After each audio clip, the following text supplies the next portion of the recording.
அமெரிக்காவில் 20-50% வரி போட்டாரு ட்ரம்ப், போடட்டும். இந்திய மாணவர்கள் இனிமேல் நாங்கள் அமெரிக்க பல்கலைக்கழகத்தில் படிக்க மாட்டோம்னு ஒரு முடிவெடுக்க சொல்லுங்க. இங்க சென்னையில இருந்து போற இந்தியன் ஸ்டூடெண்ட்லாம், நீ படிக்கிறதுக்காக போகாதரா, இந்தியாவில் இல்லாத பல்கலைக்கழகமா, நம்ம ஊர்ல இல்லாத ஐஐடியா, நம்ம ஊர்ல இல்லாத ஐஐஎம்மா, இங்க இல்லாத காலேஜா, படி இங்கன்னு. அங்க போய் என்ன படிச்சு என்ன செய்ய போற? அப்படி ஒரு சொபிஸ்டிகேஷன் வேண்டாம். இந்தியாவிற்கு பாடம் புகட்டணும்னு நினைச்ச ட்ரம்புக்கு நாம பாடம் புகட்ட முடியும்?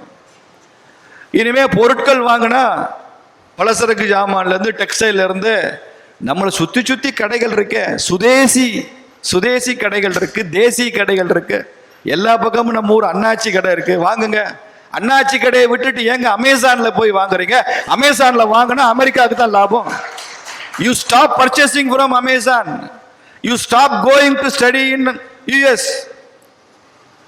இன்னைக்கு தேதிக்கு அமெரிக்காவில் உள்ள இந்திய டாக்டர்கள்லாம், என்னடா ராஸ்கல், எங்க தேசத்தின் மேல 50% வரி போடுற, நாங்க எல்லாம் எங்க ஊருக்கே திரும்ப போறோம்னு அமெரிக்காவில் இருக்கிற இந்திய டாக்டர்கள் நாளைக்கு அறிவிக்கட்டும். நாளை மறுநாள் ட்ரம்ப் அதை வாபஸ் வாங்குறானா இல்லையான்னு பாருங்க. சார், இன்னைக்கு இந்தியா இல்லைன்னா உலகம் இயங்காது.